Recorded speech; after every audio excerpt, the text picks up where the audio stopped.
Hello and welcome back to the Visual Supercharge online course. My name is Bart. I'm David, iPad in hand, ready to roll. Great. In this episode, we're going to dive into one specific situation that is one-way sharing. So to put it into context, let me show you real quick that we're covering in this course 6 different situations: one-way sharing, idea brainstorming, small group problem solving, participatory workshop, vision sharing, and independent collective idea contribution. So we'll take those 5 situations away just to focus on one, that is one-way sharing. And there are few things we want to speak about today, right, David? Yeah, the focus on one-way sharing is that it's so fundamental, right? Storytelling really essentially is something that we're all doing all the time. And so it's really the best place to start. Great. And we want to give you demonstration, but we also want to speak about fundamentals. So what those are, David, what are we going to cover today?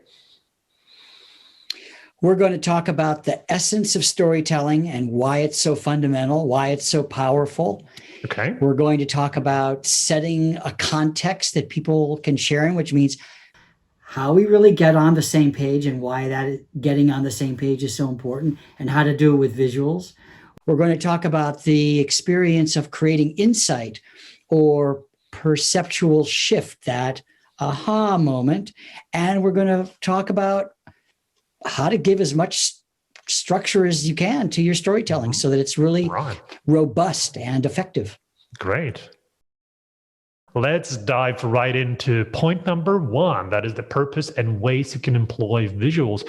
I bet there are many ways, right?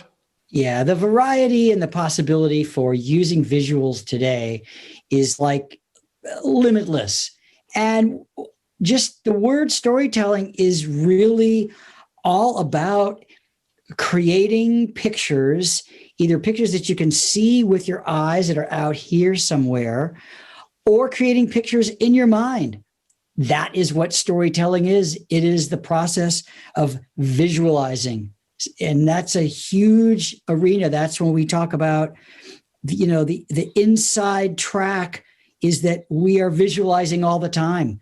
And so when we're really effective communicators is we're giving rich pictures to other people with which to do their own visualization and their own comparison, which is the process that's happening all the time, whether or not we're using a whether or not we're using a photograph to do that, or a chart to do that, or a menu to do that, which is a highly structured form of information, or somebody else's chart, or a little hand drawing. There's just so many ways to do that.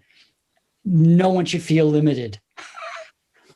The beauty of the tools that we use today is that they allow us to use all of those visuals when we need to. I think it's really important because, as fundamental and maybe obvious as it is, we're not all highly skilled at using visuals. Right?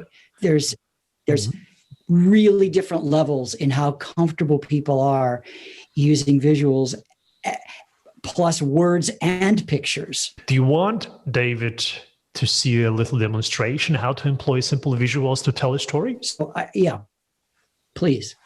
It's a little story about a history of tablets in 3 pictures, which I have ready. So I have this clipboard here, it stores all that I need for this process of storytelling. So I can tell you that, the history of tablets started in a place of Uruk. So I call this tablet Uruk Pad. And this tablet actually stores a recipe for brewing beer. In today's world, we're using digital devices. The first digital device that allowed us to sketch on the monitor was actually a sketchpad. And a sketchpad, that's around 1964, was a technology that led us to the invention of mobile tablets, because obviously the computer allowing to do just that on such a screen took like a warehouse. It was huge. But now we do have this fantastic mobile devices. That's first of them, the first generation of iPad that was introduced in 2010. So as you see, with 3 pictures, I was able to tell a story that span across, 5,000 years, all the way through Mesopotamia to US, across time, to, show that. How cool is this? That's fast. It's totally cool. And it's also a great demonstration that we don't want to think in the dichotomy of either words or pictures. It's language plus visualization. This is how human beings developed. Although, again, back to the supremacy of visualization and that primary sense we have, text came well into our development as human beings. But now we rely on language. So it's got to be both. It's got to be pictures and words. Yeah. There's more to it, because the process of storytelling can be as simple as drawing. So why not demonstrating that real quick, where you can use digital whiteboards in order to express story as a journey, right? Which it almost always is, right? Yeah. That's what makes our our job easier, because we are all living individually and collectively in a story of one kind or another, in one time frame or another. We are living stories. So yes, we are living journeys of many different kinds. We're all concerned at any moment with getting from A to Z, whether it's away from our house to the library or back to our house from the library. And usually the story that we want to express, it's not as simple as a straight line. That's why I'm drawing here. So that's something that is much more complex, if that's all right, David. Yeah, the most challenging journeys are rarely straight line journeys. There's always unpredictability. And so when we use the word context, we want to include the fact that each person is going to look at their journey a little bit differently. They're going to have a slightly different beginning point.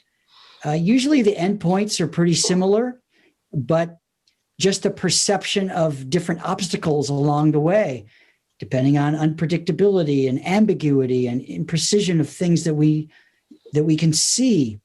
All that is what makes up the unpredictability of such a journey. We said the first big thing to talk about was context. And you gave me a demonstration a little while ago, because we don't always exist and function in the same context, right? We bring different skills and tools and perceptions to our background and our beginning points. So the neat thing about telling a story with a digital whiteboard is that we can get in a lot more material in a much more dense space and time, because of the tools that digital whiteboarding allows us. So I can fill you in on my context, and you can fill me in on your context in a much shorter period. I think it's worth showing that, Bart. Yeah, absolutely. Because, the tools that we're using allow us to expand on the things that we need to dive deeper into without the limits of form factor. When you were using slides or pages, you're always operating on the boundaries of those slides or pages. With these tools, you can actually take as much space as you need in order to expand on something. So let's say that there's a participant listening to my story that needs me to expand more on the obstacle that we see here on this picture. I can easily do that by taking another space. So David, if you allow me, I'll just move away a little bit just to unlock some more additional space where I can add additional materials. I'll just imitate that to drive my point home in the context that is needed for the participant asking me for more information about the obstacle. And the process can actually be repeated as many times as I need, because as you'll see here, I have all the space in the world. It's really pretty amazing, right? Mm-hmm. And so when we talk about getting on the same page, Bart, we really are talking about the kind of page that most people don't experience. It's the ability to create a shared context, a much bigger, richer, deeper, fuller page, and it doesn't take much time anymore. And it's really unlimited. But if we don't do that, then you're like in your little world and I'm in like my little world, and I may not understand something the same way you do.